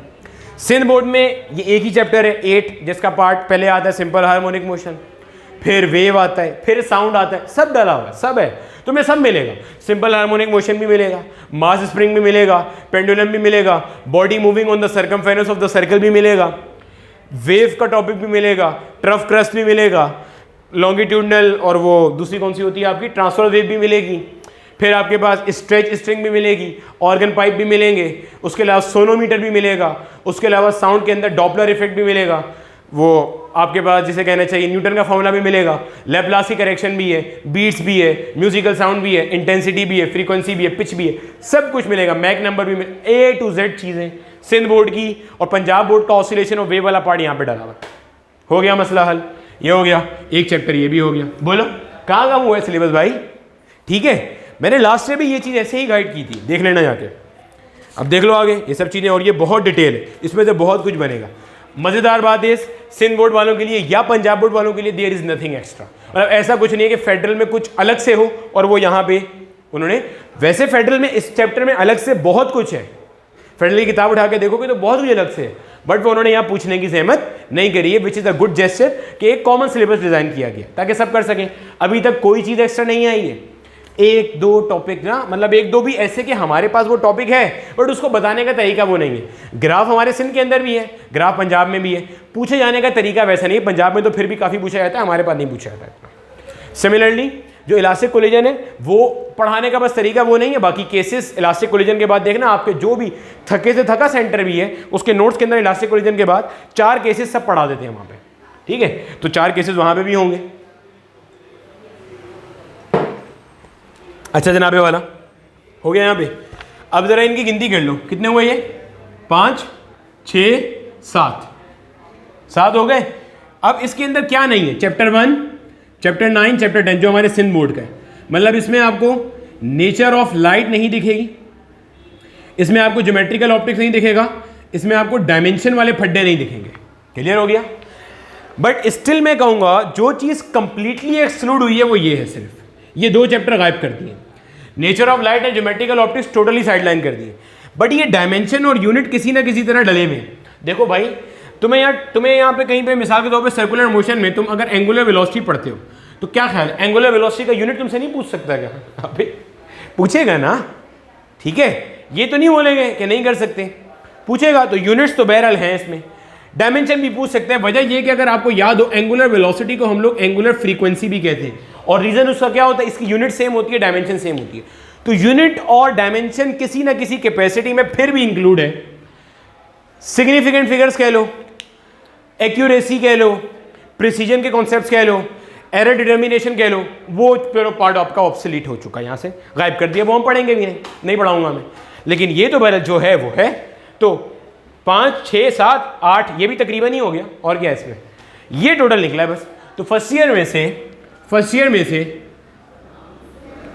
Out of 10 chapters 8 chapters are included, जिसमें से सिर्फ एक ये चैप्टर ऐसा है जो कि पार्शियल इंक्लूडेड, डायमेंशन और यूनिट्स है। एरर वगैरह तो वैसे सिंध का पार्ट ही नहीं है, पंजाब का पार्ट होता है, वो एक्सक्लूड कर दिया इन्होंने। ठीक है, तो हमारे लिए तो 10 में से 8 चैप्टर इंक्लूड हो गए। फिर अब बेवकूफ़ नहीं बनना कि 3 चैप्टर है 2 चैप्टर है, मैंने बता दिया, बाकी ये सिलेबस की लिंक दे रहा हूँ, आप खोल के उसमें लर्निंग ऑब्जेक्टिव देख लेना। मेरा बेटा एक चीज़ और याद रखना, जो लर्निंग ऑब्जेक्टिव्स होते हैं ना, ये ऐसा होता है कि आपको चीज़ की पूरी नो हाउ होनी चाहिए। अब नो हाउ तभी होगी जब आप उसकी कनेक्टिंग थोड़ी थोड़ी चीज़ पता हो। मतलब अगर आपको ये लाइन दी गई है तो एटलीस्ट इसका एडजेसेंट थोड़ा थोड़ा पता हो। ये नहीं कह रहा बिल्कुल ही वहाँ चले जाओ उठ के, थोड़ा बहुत तो पता होगा तो आप कर सकते हो। फिर भी किसी को लगता है कि नहीं यार, हमें जो फलाने टीचर ने बोला था सिर्फ 3 या 4 चैप्टर है, हम वही करेंगे। आपकी मर्जी है मेरा बेटा, मैं कौन सा घर पे आके किसी को चम्बे चमाटे कर आके पढ़ाऊंगा। आपकी मर्जी है, जैसे अच्छा लगे। मेरा काम था सारी फैसिलिटीज़ प्रोवाइड करना, गाइड करना अच्छे से, वो मैं कर। ठीक है, अब आ जाओ सेकेंड ईयर के ऊपर। सेकेंड ईयर में खुशखबरी है, थर्मोडायनामिक्स। अच्छा, थर्मोडायनामिक्स पंजाब और बाकी सब लोगों के फर्स्ट ईयर का ही पार्ट है, हमारे यहाँ पे उसका पार्ट आया था। अच्छा भाई, दैट इज थर्मोडायनामिक्स। थर्मोडायनामिक्स के अंदर बेटे खुशी की खबर ये है कि इसमें 2 चीज़ें हुआ करती है, हीट एंड थर्मोडायनामिक्स। हीट का कंटेंट काफ़ी कम कर दिया और थर्मोडायनामिक्स का कंटेंट ज़्यादा कर दिया। अब मसला क्या है देखो ज़रा, मैं तो बताऊँ उन्होंने चालाकी कैसे करी है। देखो इन्होंने कहा ऊपर हेडिंग दी थर्मोडायनामिक्स, अब जहन में क्या आएगा यार, फर्स्ट लॉ ऑफ थर्मोडायनामिक्स पढ़ेंगे, सेकंड लॉ ऑफ थर्मोडायनामिक्स पढ़ेंगे, उनके प्रोसेसेस पढ़ेंगे, इंजन पढ़ेंगे, एंट्रोपी पढ़ेंगे, ये सब चीज़ें पढ़ेंगे। अब जवान के बच्चों ने देखो लिखा हुआ क्या है 2 में, specific heat, molar specific heat capacity. अब ये तो थर्मोडायनामिक्स का टॉपिक ही नहीं है, ये टॉपिक किसका है, हीट का टॉपिक है, तो कहीं ना कहीं हीट भी डाल दिया इन्होंने। अब जाहिर है हीट पढ़ाओगे तो हीट एनर्जी नहीं समझाओगे, इंटरनल एनर्जी नहीं पढ़ाओगे, टेम्परेचर नहीं पढ़ाओगे, क्या पढ़ाओगे, तो कहीं ना कहीं ये आ गया टॉपिक आपके पास। हाँ, इसमें कहीं ना कहीं रिलैक्सेशन मिल सकती है थर्मामीटर वाले न्यूमेरिकल्स के अंदर, कहीं ना कहीं रिलैक्सेशन मिल सकती है बीटा इक्वल 3 अल्फा वाले न्यूमेरिकल्स के अंदर, उनमें आप कहीं रिलैक्सेशन ले सकते हो। बात समझ आ रही है, वो आप कहीं रिलैक्स कर सकते हो। अदरवाइज कैपेसिटी के न्यूमेरिकल्स, थर्मोडायनामिक्स के numericals, they are as it is included. Calorimeter के numericals, they are as it is there. भाई लॉ ऑफ हीट एक्सचेंज तो हीट का पार्ट है। अब बोलेगा मैंने स्पेसिफिक हीट दिया था तो लॉ ऑफ हीट एक्सचेंज तो आ गया वहां पे आपके पास। फिर ठीक है भाई, और इसी के अंदर लर्निंग ऑब्जेक्टिव में पहला ऑब्जेक्टिव देखना, describe that thermal energy transfer from a region of high temperature to a region of lower temperature. Law of heat exchange आ रहा है। अच्छा भाई, जो इलेक्ट्रोस्टैटिक्स है हमारा 6 नंबर पे, ये इलेक्ट्रोस्टैटिक्स हमारा टोटल सिमिलर है सिंध बोर्ड के मुकाबले, टोटल सिमिलर है। जो कुछ पढ़ोगे पंजाब का, फेडरल का, सबका सिमिलर है, बस 2 टॉपिक्स एक्स्ट्रा है। यहां पे मैं पहली बार कह रहा हूं 2 टॉपिक वाकई एक्स्ट्रा है। क्या एक्स्ट्रा है? एक charging discharging of a capacitor, एक इसी से खैर और चीजें भी आ जाती हैं, आरसी सर्किट भी इसी में आ जाते हैं। फिर इसके अलावा energy stored in a capacitor. अब एनर्जी स्टोर में आपने पढ़ा होगा हाफ CV² फॉर्मूला है। इसके अलावा भी बहुत साइंस है बेटा, एनर्जी डेंसिटी का कॉन्सेप्ट आता है यहाँ पे, और रिलेशन आते हैं इसके। यहाँ पे ये जो चार्जिंग डिस्चार्जिंग है ना, इसमें एक ग्राफ बनता है, जो अगर आपको किसी भी ढंग के टीचर ने पढ़ाया होगा तो उसने बताया होगा कैपेसिटर ऐसे चार्ज होता है। ठीक है, चार्ज अगेंस्ट टाइम का ग्राफ बनता है, जिससे आप बताते हो कि वो DC को ब्लॉक क्यों करता है चार्ज जाके। तो ये मैं बिल्कुल पढ़ाऊंगा आपको, हाजिर साईं, कोई मसला ही नहीं है। ठीक है, तो ये सब हमारा होगा इंशाल्लाह। ठीक है, तो ये हमारे एक्स्ट्रा टॉपिक से बहरहाल अभी तक आप ये नहीं बोल सकते कि PMC वालों ने फेडरल का टोटल कंटेंट ठूस दिया लाके, सारा सिंध का चल रहा है, कुछ 1-2 टॉपिक एक्स्ट्रा है। तो बेटे तुम भी तो डॉक्टर बनने जा रहे हो, सही है ना, तो कोई हल्का फुल्का काम तो तुम भी नहीं कर रहे, तो फिर मेहनत करने की आदत डालो, परेशान नहीं हो। ठीक है, करंट इलेक्ट्रिसिटी टोटल सेम है, जो एक्स्ट्रा टॉपिक्स थे they are not included over here. मतलब देखो हमारा यहाँ सेकेंड ईयर में 11 हो गया, 12 हो गया, 13 पूरा सेम है। एक्स्ट्रा टॉपिक्स के अंदर करंट इलेक्ट्रिसिटी के अंदर पंजाब या फेडरल उठाओगे ना, तो आपको कार्बन रजिस्टर की कलर कोडिंग भी मिलेगी, मैक्सिमम पावर ट्रांसफर थ्योरम भी मिलेगा। यहाँ नहीं है वो आपके पास, बात समझ आ रही है? नहीं है, लेकिन जो बेसिक्स हैं वो तो हैं भरन। ठीक है बेटे, एक और मज़ेदार बात यह है कि बेटे यहाँ पे आपके पास ओहो मैक्सिमम पावर ट्रांसफर थ्योरम दिया हुआ है, ये मैंने देखा ही नहीं था, आई एम रियली सॉरी, यहाँ नहीं लिखा हुआ था, मैक्सिमम पावर ट्रांसफर थ्योरम दिया हुआ है। यहाँ पे एक चीज़ हमारे पास और एक्स्ट्रा आ गई, मैक्सिमम पावर ट्रांसफर थ्योरम। बड़ा आसान चीज़ होती है, मुश्किल नहीं होती, 15-20 मिनट का लेक्चर होगा, आराम से हो जाएगा। ठीक है मेरा बेटा, एक्सट्रीमली सॉरी मैंने देखा नहीं था, बाकी तो वही है सारा का सारा मैक्सिमम पावर। अच्छा, खुशकिस्मती ये है कि चैप्टर नंबर 15 जो हमारा सिंध बोर्ड के अंदर है वो इंक्लूड नहीं है यहाँ पे। मसलन जो मेजरिंग इंस्ट्रूमेंट्स हैं वो नहीं है, galvanometer, voltmeter, ammeter, potentiometer, ये सब नहीं है, तो अभी तक तो नहीं है। अब मैं क्या कह सकता हूँ अगर बाद में आ जाए तो। इलेक्ट्रोमैग्नेटिज्म जो हमारा 14 है वो पूरा का पूरा शामिल है एज इट इज। देखने में आपको नजर आ रहा है कि सिर्फ 3 टॉपिक्स हैं। देखो भाई, पहला टॉपिक मैग्नेटिक फील्ड, बच्चे मैग्नेटिक फील्ड में सब आ गया, चार्ज मैग्नेटिक फील्ड में आया वो आ गया, कैसे? नीचे लर्निंग ऑब्जेक्टिव में पढ़ लेना, F = QVB sin theta, F = BIL sine theta, tau = BINA cos alpha, ये सब आ जाएगा वहाँ पे। फ्लक्स आ जाएगा, फ्लक्स डेंसिटी आ जाएगी, खत्म हो गई कहानी। सही है, इसकी मैं बात कर रहा था, इसके अंदर ये लिखा हुआ है phi equals B dot delta है, या वेक्टर्स के बगैर जिंदगी में कभी बता नहीं सकते डॉट प्रोडक्ट कैसे निकालते हैं हम लोग, ठीक है। तो अभी तक टोटल हमें 3-4 एक्स्ट्रा टॉपिक्स मिले, और क्या है भाई, चार्ज पार्टिकल भी आ गया, फोर्स भी आ गया, खत्म हो गया। इलेक्ट्रोमैग्नेटिक इंडक्शन में सब कुछ, मतलब इसी में इलेक्ट्रोमैग्नेटिक इंडक्शन है हमारे सिंध बोर्ड के अंदर, तो पंजाब और बाकी सब के अंदर electromagnetic induction is a separate chapter, हमारे पास वो सेपरेट चैप्टर नहीं है। तो हमारे पास इसी 14 के अंदर इलेक्ट्रोमैग्नेटिक इंडक्शन के जो टॉपिक्स यहाँ दिए हुए वो सारे के सारे they are also the part of our Sindh syllabus, ठीक है। अच्छा जनाब, अच्छा इसके अंदर मैंने जो अपने चैनल के ऊपर ये तमाम कंटेंट अपलोड किया हुआ है, जिसको सिर्फ मैं एक्स्ट्रा कह रहा हूँ ना, बस वो नहीं है। फर्स्ट ईयर के क्रैश प्रोग्राम के नाम से प्लेलिस्ट है, में फर्स्ट ईयर के तमाम टॉपिक्स हैं, एक एक टॉपिक पूरी डिटेल में है, सही है, एमडी कैट और ई कैट के हवाले से ही, वो नहीं कि थ्योरी की डेरिवेशन करा रहा हूँ बैठ के, वो अलग है, वो अलग अपलोड करूंगा, अभी करे ही नहीं है वो तो मैंने, ठीक है। सेकेंड ईयर का सेकेंड ईयर की क्रैश में सब कुछ है, जो नहीं है बता देता हूँ। चार्जिंग डिस्चार्जिंग नहीं है, एनर्जी नहीं है, मैक्सिमम पावर ट्रांसफर थ्योरम नहीं है, ऑल्टरनेटिंग करंट जनरेटर नहीं है। फर्स्ट ईयर में तो ऐसे कोई चीज़ थी नहीं जो ना हो, सब कुछ था फर्स्ट ईयर में। तो फिर भी जो नहीं है वो मैं बिल्कुल अलग से इसी एमडी कैट के से पहले आपके पास आपको मिल जाएगा, परेशान नहीं होना है, ठीक है। लेंस लॉ है, सब कुछ पढ़ाया हुआ है, सब है, ट्रांसफॉर्मर वगैरह सब कुछ है। अच्छा भाई, इसके बाद हमारे पास 15 का मैंने काट दिया, 11, 12, 13, 14 हो गया। 16 नंबर पे जो इलेक्ट्रॉनिक्स है, इलेक्ट्रॉनिक्स के अंदर भी सिलेबस इन्होंने रिड्यूस करा। इलेक्ट्रोमैग्नेटिक वेव्स का पार्ट हटा दिया, मॉड्यूलेशन का पार्ट हटा दिया, डायोड का पार्ट रखा हुआ है। पूछोगे डायोड कैसे, सर यहाँ तो रेक्टिफिकेशन लिखा है। अबे तो रेक्टिफिकेशन कौन करता है, आपके चाचा? डायोड करता है ना बाबा, रेक्टिफिकेशन कौन करता है? डायोड करता है। तो diodes are included, transistors are not included, क्योंकि ट्रांजिस्टर रेक्टिफिकेशन नहीं करते, एम्पलीफिकेशन करते, स्विचिंग करते, वो नहीं है पार्ट, बट डायोड है, तो वो होगा आपके पास, ठीक है। मॉडर्न फिजिक्स में लिखा है explain the particle model of light in terms of photons with particular energy. बड़ी खतरनाक स्टेटमेंट दी हुई है, क्योंकि आपका जो एडवेंट ऑफ मॉडर्न फिजिक्स है या डॉन ऑफ मॉडर्न फिजिक्स है, उसमें जितने फिनोमेनास हैं वो सारे लाइट की पार्टिकल नेचर को शो कर रहे हैं। अब बच्चा जो है ना यहाँ पे एक लाइन पढ़ता है ये वाली कि पार्टिकल नेचर ऑफ लाइट को शो कर आ रहा है, बच्चा जो है ना वहीं खुशी से बावला होना शुरू हो जाता है, मतलब नेक्स्ट लेवल बावला। अब उसको समझाओ बाबा, Compton effect, photo electric effect, ये सारे के सारे जो है आपका अनसर्टेनिटी प्रिंसिपल, ये सब पार्टिकल नेचर को तो शो कर रहे हैं, और किस चीज़ को शो कर रहे हैं? सिर्फ इसमें ब्लैक बॉडी रेडिएशन आपका एक्सक्लूड हो सकता है, बाकी सब वहाँ पे आएंगे आपके पास, ठीक है। एटॉमिक स्पेक्ट्रा में टोटल चैप्टर है, कुछ नहीं छोड़ा हुआ है इसके अंदर, एक्सरे, लाइन स्पेक्ट्रम वगैरह वगैरह सब कुछ डला हुआ है इसमें, ठीक है। तो ये बड़ा छोटा ही चैप्टर है, एक वीडियो में बताया हुआ ये भी मैंने सारा।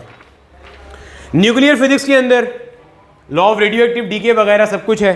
हाँ, क्या चीज़ नहीं है इसमें? मुझे फिजन फ्यूजन नहीं दिख रहा, इसमें मुझे रिएक्टर्स का कॉन्सेप्ट नहीं दिख रहा, वो आप हटा सकते हो। क्लियर हो गया मेरा बेटा?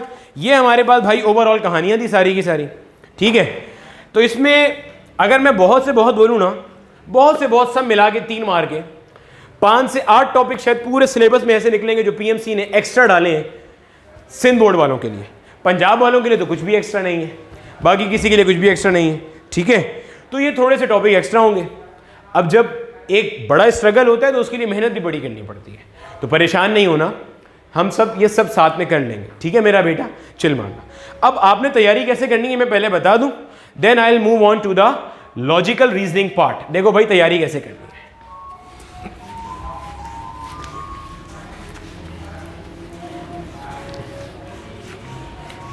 देखो मेरा बेटा, सबसे पहले तो ये चीज क्लैरिफाई कर लो, जब आप ये देख के हटो ना तो अपने आप से ये पूछ लेना कि आर यू रेडी या आर यू नॉट, ठीक है। अगर आप तैयार हो या नहीं हो, सही है, क्लियर हो गया, ठीक है।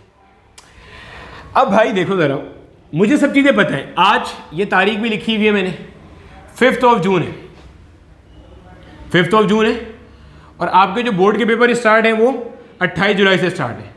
आपके कोचिंग सेंटर्स के अंदर अगर क्लासेस होंगी ज़्यादा से ज़्यादा तो वो 20 जुलाई तक होंगी। रीज़न, 8 दिन पहले तो आपको फ्री करेंगे ना मेरा बेटा। वजह, क्योंकि आपके 3 पेपर हो रहे हैं जो अभी तक की हमारे पास इतलात हैं, आगे कल को कुछ चेंज हो जाए तो मैं क्या कह सकता हूँ। 3 पेपर्स हो रहे हैं, जो आपका बायो का होगा, जो आपका केमिस्ट्री का होगा और आपका फिजिक्स का होगा। पीसीबी के पेपर्स हो रहे हैं आपके। अब मसला ये है कि आपकी पूरी फर्स्ट ईयर और सेकेंड ईयर का दारोमदार इन्हीं 3 पेपर्स के ऊपर है। Unfortunately, but yes that's the sad reality. First year के 6 पेपर, सेकेंड ईयर के 6 पेपर, यहाँ पे पूरे आपके 6 पेपर नहीं हुए, सेकेंड ईयर के भी 6 पेपर नहीं होते होते रह गए, 3 बच गए। तो 12 में से 3 पेपर आप दोगे और आपकी वो परसेंटेज डिसाइड होगी जो मैंने 12 पेपर देके 2015 में हासिल की थी। अब यहां पे आपके पास 2 चीजें, एक छक्का लगाने का जबरदस्त चांस है, दूसरा धड़ाम से गिरने का भी उतना ही बड़ा चांस है। क्लियर बता रहा हूं मैं सब चीजें। छक्का ऐसे लग सकता है कि आप तीनों में एक्स्ट्रा ऑर्डिनरी परफॉर्म करो, तीनों साइंस सब्जेक्ट्स हैं, नंबर तो तीनों में मैक्सिमाइज कर सकते हो, तो इस साल तो सिंध बोर्ड की परसेंटेज बहुत शूट कर सकती हैं। अब सोचो ये भी एक फैक्टर होगा बाद में। भाई फिजिक्स में 100 नंबर आते हैं, मेरे आए थे, केमिस्ट्री में 98 99 तक आते हैं, बायो में मेरे कुछ नहीं आए थे इसलिए मुझे नहीं पता, लेकिन बायो में भी अच्छे ही आते होंगे यकीनन, ठीक है। तो परसेंटेज 90 91 आराम से आ सकती हैं। साइंस सब्जेक्ट्स हैं, थ्योरी के तो सब्जेक्ट्स ही नहीं है जिसमें आपके मार्क्स कटेंगे। पंजाब वाले अगर कोई देख रहे हैं तो मेरा बेटा आपको थ्योरी के अंदर नंबर मिल जाते हैं ना, ठीक है, बाकी यहाँ पे नहीं मिलते, तो मैं तो सबके लिए बता रहा हूँ। ये है आपके पास सीन सारा, क्लियर है। अब तैयारी कैसे करनी चाहिए मेरा बेटा, ये देखो, ये आपके पास टाइम है, ये तकरीबन अगर आप मिलाओ तो आपके पास ये तकरीबन 1.5 महीना बचता है, 1.5 मंथ ये आपके पास बचता है। मेरा बेटा आप जो 1.5 मंथ ट्राई कर रहे हो, इसमें आप क्या करोगे, आप अपने इस 1.5 महीने के अंदर मेरा बेटा सबसे पहले तो ये जो 3 चीज़ों की तैयारी कर रहे हो, बायो की, केमिस्ट्री की और फिजिक्स की, आप इन तीनों की तैयारी इस तरह से करो कि आपकी एमडी कैट और आपके सेकेंड ईयर की तैयारी साथ में चल रही हो। ये चीज़ करो सबसे पहले तो। क्यों भाई? क्योंकि आपके इस दफ़ा सेकेंड ईयर के जो बोर्ड के पेपर हैं, इसके अंदर भी सिंध वाले हो तो एमसीक्यूज का वेटेज ज़्यादा है, किसी और बोर्ड के हो तो शॉर्ट क्वेश्चन का वेटेज बढ़ जाएगा। बात समझ आ रही है? बेसिकली वेटेज बढ़ा दिया है किसने? एमसीक्यूज का वेटेज बढ़ गया है। अब जाहिर सी बात है, जब आप एमसीक्यूज की तैयारी कर ही रहे हो तो आपके पास यहाँ ये भी हो रहा है, ये भी हो रहा है, तो पहले तो अपनी तैयारी को इंटीग्रेट करके करो। यानी कि अगर आपने मिसाल के तौर पे चैप्टर नंबर 12 इलेक्ट्रोस्टैटिक्स की तैयारी करनी है, तो इलेक्ट्रोस्टैटिक्स की जो तैयारी है वो इस तरह से होनी चाहिए कि आप एमडी कैट का सिलेबस भी कर सको और सेकेंड ईयर का सिलेबस भी दे सको। बात समझ में आ रही है? मतलब आप ये भी करने के काबिल हो और आप ये भी करने के काबिल हो, एक साथ तैयारी। इलेक्ट्रोस्टैटिक्स पढ़ो, इलेक्ट्रोस्टैटिक्स के अंदर एक ही बार में नोट्स बनाओ, एक ही बार में सब चीज़ें सॉल्व करो, क्योंकि जाहिर सी बात है एमसीक्यूज तो चेंज नहीं हो जाएंगे ना, जो इससे आ रहे हैं वो तो वही रहेंगे आपके पास। तो इस तरह से करो कि 12 एक ही बार इसके लिए भी प्रिपेयर हो, इसके लिए भी प्रिपेयर हो, 13 एक ही बार इसके लिए भी हो, एक ही बार इसके लिए भी हो। अब बच्चा पूछता है सर रिड्यूस सिलेबस से पढ़े? नहीं बेटे, आपने अपने सिलेबस से पढ़ना है एमडी कैट के लिए, पीएमसी के लिए। समझ आ गया? रिड्यूस सिलेबस में अगर कोई टॉपिक ऐसा है जो पीएमसी में नहीं है, आपको वो भी पढ़ना है। पीएमसी में अगर कोई टॉपिक ऐसा है जो रिड्यूस सिलेबस में नहीं है आपके बोर्ड के लिए, आपने वो भी पढ़ना है। वजह आपने ये भी देना है और ये भी देना है। अब यहाँ पे हमारे पास हैंड में एक चीज़ आती है, क्या सर ये 1.5 मंथ है, कैसे इसके अंदर ये हम लोग इतना कुछ कर सकते हैं? अब इसके अंदर बड़ी सीधी सी चीज़ है, अगर आप थोड़े से स्टेट्स निकाल के देखो ना, तो हमारे पास चलो पूरे सिंध के अंदर 2 हिस्सों में तकसीम कर लेते हैं। एक हमारे पास है कराची के स्टूडेंट्स, एक हमारे पास है नॉन कराची के स्टूडेंट्स। जो आपके पास कराची के स्टूडेंट है ना, हर साल तकरीबन 19 से 20 1,000 स्टूडेंट होता है एमडी कैट के अंदर जो आपके पास कराची का बच्चा अपेयर होता है। तकरीबन 30 से 1,000 बच्चा जो होता है ये आपके पास नॉन कराची से होता है, ठीक है। आपके पास जो कराची है, कराची के अंदर आपके ख्याल से सीटें कितनी होंगी? 1100 के लगभग सीटें हैं। अप्रॉक्सीमेटली देयर आर 1100 सीट्स जो कि अवेलेबल हैं कराची वालों के लिए। 20,000 बच्चा, 1100 सीट्स। अगर मैं इसे राउंड ऑफ कर दूं, 1,000 सीट्स कर दूं, क्योंकि जाहिर है यहाँ भी तो 20 से 21,000 हो सकता है। अगर मैं राउंड ऑफ कर दूं तो मतलब ये है कि आपके पास 20,000 बच्चा डिवाइडेड बाय 1,000 सीट कितना बना? ये एक सीट के ऊपर देयर आर 20 कैंडिडेट्स। यानी कि जब आप लापरवाही कर रहे हो, तो आपके साथ यकीनन 20 लोग और मुकाबला कर रहे हैं, 19 लोग और मुकाबला कर रहे हैं, वो केयरफुली काम कर रहे होंगे। ये देखना है आपने। बात समझ में आ रही है? मेरा मकसद किसी को हार्ट अटैक देना या हार्ट फेल करना नहीं है। एक सीट के ऊपर ये 20 लोग हैं। एंड बाय द वे ये 1100 का फिगर, इसमें मेरिट भी है, इसमें सेल्फ भी है, इसमें एमबीबीएस भी है, इसमें बीडीएस भी है, इसमें रेसिप्रोकल की सीट्स में सब है इसमें। अब बोलो, अगर मेरिट एमबीबीएस निकालोगे तो डेफिनेटली और कम हो जाएगा, मेरिट बीडीएस निकालोगे और कम हो जाएगा। तो आपने 4 साल 9th matric, first year, second year जिस चीज़ के लिए सोचा है वो यहाँ पे डिपेंड कर रहा है इस 1.5 महीने के अंदर। अब डिसाइड आपने कर लो कि आपने मेहनत करनी है या नहीं करनी। डिसीजन आपका है, डिसीजन तो आपका है। आपको बता दिया एक सीट के लिए आपके साथ का 20 बच्चा और मेहनत कर रहा है, 19 बच्चा और मेहनत कर रहा है। आप नहीं करोगे मेहनत, 19 कर रहे होंगे, 19 नहीं कर रहे होंगे, 15 कर रहे होंगे, 10 कर रहे होंगे। एट द एंड सीट तो एक को मिलेगी। मतलब 10 में से जो अच्छी मेहनत करेगा वो। तुम अपना चांस कैसे समझते हो अगर तुम तो मेहनत ही नहीं कर रहे? खुद सोचो, अगर तुम मेहनत ही नहीं कर रहे तुम तो पहले ही रेस से आउट हो। तुम्हारे साथ मजीद 4 लोग मेहनत नहीं कर रहे, वो भी आउट। 5 हल्की फुल्की कर रहे हैं, वो भी आउट। 10 तगड़ी मेहनत कर रहे हैं, उन 10 में से एक को सीट मिलनी है। अब बात समझ आ रही है? हाँ या ना? क्लियर हो रहे? तो ये चीज है मेरा बेटा, ये आपके पास सामने आपके पास सीन आ गया। ये 1.5 मंथ है। इस 1.5 मंथ के अंदर मैं ये नहीं कह रहा फर्स्ट ईयर भी कर लो, सेकंड ईयर भी कर लो। इस 1.5 मंथ में एटलीस्ट अपनी सेकंड ईयर तो बहुत स्ट्रांग कर लो, बहुत कर लो। और मेरी चाहत होगी कि साथ में फर्स्ट ईयर के एटलीस्ट 5 चैप्टर टारगेट करो, या एटलीस्ट उस सब्जेक्ट के 5 चैप्टर फर्स्ट ईयर के जरूर कर लो। अगर तीनों के नहीं भी कर सकते, जैसे बायो के, मैं तो चाहूंगा बायो के भी फर्स्ट ईयर के 5, केमिस्ट्री के 5, फिजिक्स के 5, सबके नहीं कर सकते तो एटलीस्ट उस सब्जेक्ट के जरूर कर लेना जो तुम्हारा वीक है, जिसमें तुम्हें टाइम ज्यादा लगता है। वजह तुम्हारे 28 जुलाई से पेपर स्टार्ट है, खत्म होते होते 12 अगस्त हो जाएगा। कितने दिन बचे आगे? 18 दिन बचे। 18 दिन के बाद तो पेपर स्टार्ट है। तो 18 दिन में क्या फर्स्ट ईयर पूरी कर लोगे? हरगिज नहीं, इतनी मारामारी चल रही होगी। फिर पास पेपर्स भी करने होंगे। फिर पास पेपर तो चलो 7 कराए होंगे आपके टीचर ने, जैसे मैंने भी यहाँ पे जितना कंटेंट डाला है सब में पास पेपर डाले। अगर आप कर लेते हो, no need to do pass papers अलग से, बट करना चाहो तो करो, अच्छी बात है, ठीक है। तो जैसे मिसाल तौर पे अगर किसी का बायो वीक है, अगर बायो वीक है, बायो के 5 चैप्टर पहले कर ले। फिजिक्स वीक है, फिजिक्स के 5 चैप्टर पहले कर ले। बात समझ आ रही है? क्लियर हुआ? सेकंड ईयर का तो कोई मार्जिन ही नहीं है। सेकंड ईयर तो आपने हर हाल में इसी 1.5 मंथ में ऐसे करनी है कि आपका एमडी कैट और आपका सेकंड ईयर दोनों साथ में कवर हो रहा हो। ये ना हो ये इसको बाद में देखेंगे, अबे नहीं, साथ देखना है दोनों को। 2 फायदे होंगे, एमडी कैट की प्रिपरेशन भी हो जाएगी और आपका सेकंड ईयर के बोर्ड के सिलेबस के लिए भी आपके एमसीक्यूज क्या होंगे, अच्छे से तगड़े तरीके से निकल जाएंगे। तो टेंशन नहीं लेनी है, चिल मार, ठीक है। अच्छा जनाब, अब सर तैयारी कैसे करें? अब सर देखें, आप तो पढ़ा रहे हैं, बड़ी अच्छी बात है, बट द पॉइंट इज हमारा सिलेबस इतना अच्छा नहीं चल रहा। सेंटर वाले बेटे एक चीज़ याद रखना, एक चीज़ मैं बताता हूँ आपको। मैं अक्सर अपनी एक स्टेटमेंट कोट करता हूँ, आज उसके अलावा एक और कर देता हूँ। पहले जन्नत के पत्ते पढ़ा होगा आपने अक्सर, उसके अंदर आपने शायद एक चीज़ पढ़ी हो, जन्नत के पत्ते के अंदर एक स्टेटमेंट दिया हुआ है कि कोई भी इंसान उस वक़्त तक नहीं हारता जब तक कि वो अपनी हार शिकस्त खुद तकसीम ना कर ले। कोई इंसान को कोई चीज़ हरा नहीं सकती जब तक कि वो खुद हार ना मान जाए। ये बेसिकली बर्नार्ड शॉ की स्टेटमेंट है। बर्नार्ड शॉ एक बड़ा आपका पास फिलोसोफर टाइप आदमी था। क्या स्टेटमेंट है? There are no limits to what you can accomplish except the limits you place on your thinking. कोई लिमिट नहीं है, कोई हद नहीं है उस चीज़ की जो आप अकम्प्लिश कर सकते हो, हासिल कर सकते हो, गोल सेट करके अचीव कर सकते हो। But the limits that you will place your self on your thinking. जो लिमिट्स आप अपनी थिंकिंग में लगाओगे, जो लिमिट आप अपनी सोच पे लगाओगे, they are the only hurdles that will ever stop you from going forward. ये वाहिद हर्डल्स हैं जो आपको रोक सकते हैं आगे जाने से। याद रखना ये बात, क्लियर है? आप नहीं बढ़ोगे, एडमिशन नहीं होगा। There is no second rule to success other than dedication and hard work. या तो आपकी बैक बहुत स्ट्रांग हो, पव्वा, सफारिश, ये सारी चीज़ें बहुत अच्छी हो, तो किसी प्राइवेट यूनिवर्सिटी में मिल जाएगा एडमिशन। सरकारी में बहुत मुश्किल होती है इस तरह की चीज़ें, मेरे इल्म में नहीं है अगर कुछ होती हो तो, ठीक है मेरा बेटा। तो बात समझ में आ गई, ये चीज़ आपको क्लियर हो गई? ये चीज़ होती है। मैं फिर एक चीज़ और बता देता हूँ उन तमाम लोगों के लिए जो कहते हैं कि हमारे सेंटर वाले हमारा कोर्स आहिस्ता लेके चल रहे हैं। मैंने लास्ट वीडियो में भी ये चीज़ बताई थी, फिर बता रहा हूँ। विक्ट्री, जो जीत होती है, इसके बहुत सारे अब्बा होते हैं।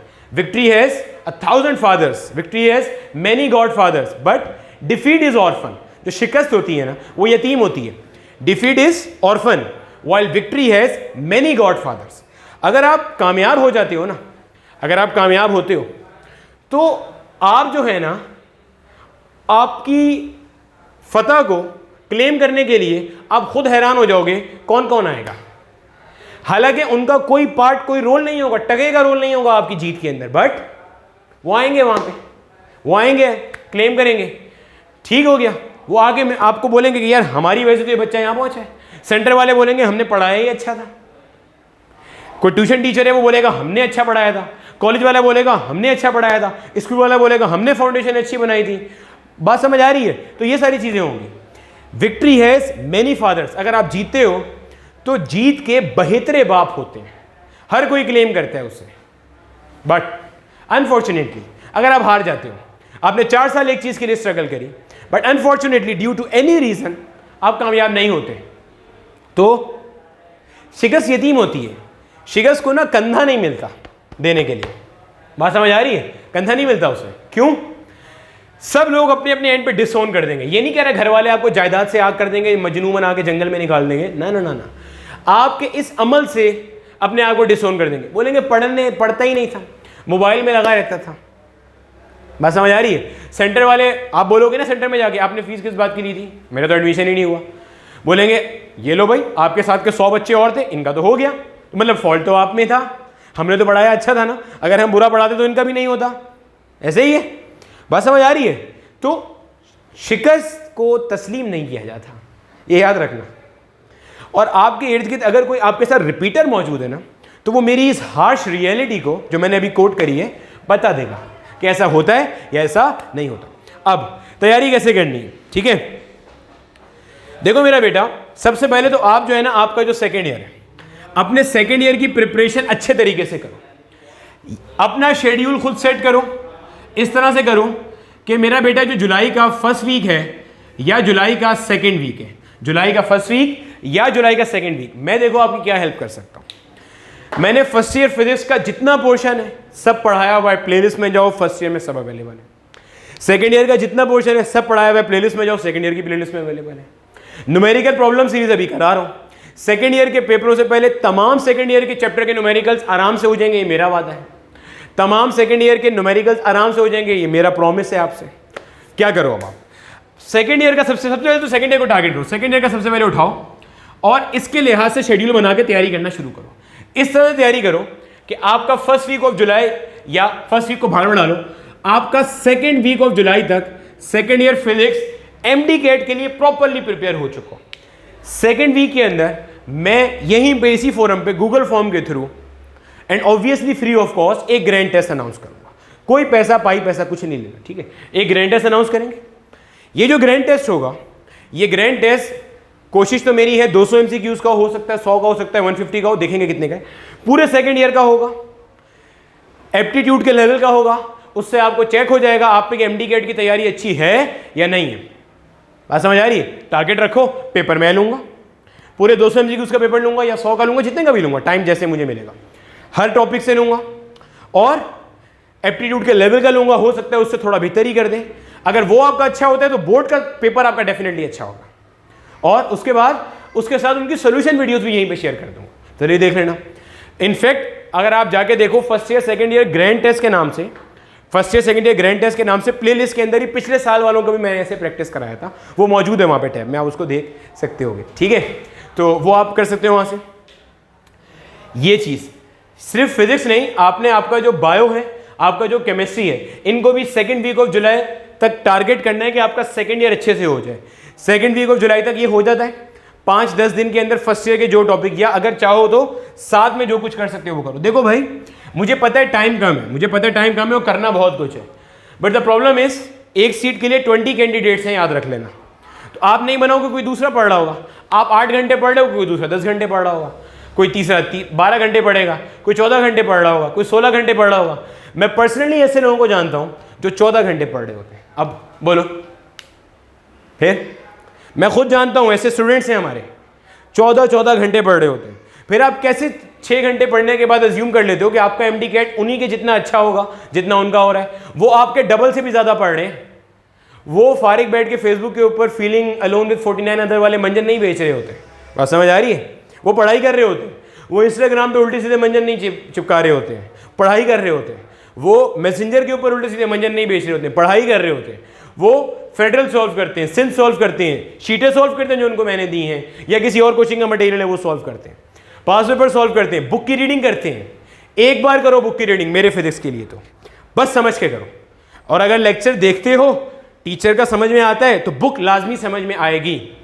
मिसाल के लिए आज क्या करना, chapter number 13 current electricity second year की प्लेलिस्ट उठाना, उसका पहला लेक्चर पढ़ना और उसके बाद सिंध बोर्ड के पहले 3 पेज पढ़ना। मुझे बताना समझ में आया या नहीं आया। मुझसे कोऑर्डिनेट कर सकते हो, ईमेल आईडी ये रही physics@bilalzia@gmail.com। कोई भी मसला हो, कोई भी चवल जहन में आ रही हो, पूछ सकते हो। ठीक हो गया, 1 नहीं, 2 नहीं, 3 नहीं, 4 नहीं, कभी ना कभी दिन बाद रिप्लाई कर दूंगा। वैसे तो मेरी कोशिश होती है अर्लीस्ट पॉसिबल करूं, 3-4 दिन में कर दूंगा, हर हाल में कर दूंगा। ठीक है मेरा बच्चा, परेशान नहीं होगा। क्लियर हो गया, ये तैयारी सारी की सारी करनी है। ठीक है, बाकी क्रैश प्रोग्राम का मैंने बता दिया, सारी चीज़ें हैं बेटे। अच्छा, ये जो मैं अपना सेकेंड वीक के अंदर एक सेकेंड ईयर का टेस्ट लूंगा, कोशिश करो ये सेकेंड ईयर का टेस्ट दो। सही है, तुम्हारा जा तो कुछ नहीं रहा, प्रैक्टिस ही हो रही है, अच्छे से दो। और बता दूंगा सारी डिटेल्स, कैसे होगा, क्यों होगा, कब होगा, क्या होगा। ठीक हो गया, गूगल फॉर्म के थ्रू होगा, सिंपल लिंक को क्लिक करना है और टेस्ट सॉल्व कर लेना है। ठीक है, वैसे मैं फर्स्ट ईयर का भी दूंगा ये टेस्ट, तो अगर कोई इंप्रूवमेंट के पेपर दे रहा है फर्स्ट ईयर फिजिक्स के भी, तो वो कर सकता है। ठीक है, आप भी चाहो तो अटेम्प्ट कर सकते हो, कोई मसला ही नहीं है। ठीक है, अलग अलग टाइम में रख लूंगा, फर्स्ट ईयर का भी और सेकंड ईयर का भी। ठीक है मेरा बच्चा, होगा अलबत्ता एक ही दिन। अब ये नहीं बोलना सर 2 दिन का टाइम नहीं, अबे तुमने एमडी कैट देना है जिसमें फर्स्ट ईयर की बायो भी है, second year bio, first year chemistry, second year chemistry, first year physics, second year physics सब शामिल है। ठीक है, तो ये ड्रामेबाजी नहीं करना। क्लियर हो गया मेरा बेटा। Now logical reasoning, coming back to the logical reasoning के जो 10 नंबर है वो भी मैं इंशाल्लाह आपको कवर करा दूंगा। कहाँ पे? यहीं पे यूट्यूब पे एक छोटा सा क्रैश प्रोग्राम बना दूंगा 8 से 10 वीडियोस का, जिसके अंदर लॉजिकल रीजनिंग के अंदर जो इन्होंने 6 हेड्स दिए हुए ना, कौन कौन से हेड दिए हुए। देखो लॉजिकल रीजनिंग में होता क्या, आपको कहा मिसाल के तौर पे 1, 3, 5, अगला नंबर क्या होगा भाई, इसमें तुमने 2 ऐड किया, 3 हुआ, इसमें 2 ऐड किया, 5 हुआ, इसमें 2 ऐड करोगे क्या बन जाएगा 7। ये तो आसान था। बहरहाल इस तरह की होती है रीजनिंग में, बहुत सारी होती हैं, कुछ फिगर्स वाली होती हैं, कुछ पैराग्राफ बेस होती हैं, कुछ स्टेटमेंट बेस होती हैं। तो ये सब मैं करा दूंगा, परेशान नहीं होना, इंशाल्लाह हो जाएगा। जब आप अपने सेकंड ईयर के पेपर देकर आओगे आपको नजर आएगा लॉजिकल रीजनिंग की प्लेलिस्ट बन चुकी है, और लॉजिकल रीजनिंग की प्लेलिस्ट के अंदर A to Z हर चीज सब कुछ डला हुआ है वहाँ पे। क्लियर हो गया मेरा बेटा, सब कुछ वहाँ पे मौजूद है। 10 नंबर ये मेरे पास है, इंशाल्लाह मिल जाएंगे। बाकी 56 MCQs हैं, ये भी आप कर सकते हो। अगर आप जो टीचर आपको पढ़ा रहा है उसकी बात इंसान का बच्चा बन के मानो, या अगर कोई नहीं पढ़ रहे किसी भी वजह से XYZ रीजन की वजह से, you can not afford to go in any institution whether you are out of country, और आप किसी ऐसी जगह पे हैं जहाँ पे फैसिलिटीज़ अच्छी नहीं है या आप अफोर्ड नहीं कर सकते, तो कोई हेजिटेशन, कोई शर्माने वाली बात नहीं है इसमें। पढ़ सकते हो, यहाँ से सब डाला हुआ है। मजीद जो एक्स्ट्रा टॉपिक्स हैं वो भी डालेंगे, न्यूमेरिकल्स भी सारे पूरे होंगे। और न्यूमेरिकल्स डेफिनेटली मैं विदाउट यूजिंग कैलकुलेटर ही कराता हूँ, वजह पेपर में अलाउ नहीं है कैलकुलेटर। ठीक है मेरा बेटा, तो कोई भी मसले मसाइल हो पूछ सकते हो। ख़त्म करते हैं इसको। तो आखिर में भाई यही है भाई, last but not the least, खेलना सीखते जाओ। MD कैट खेलोगे सब समझ में आ जाएगा। ठीक है।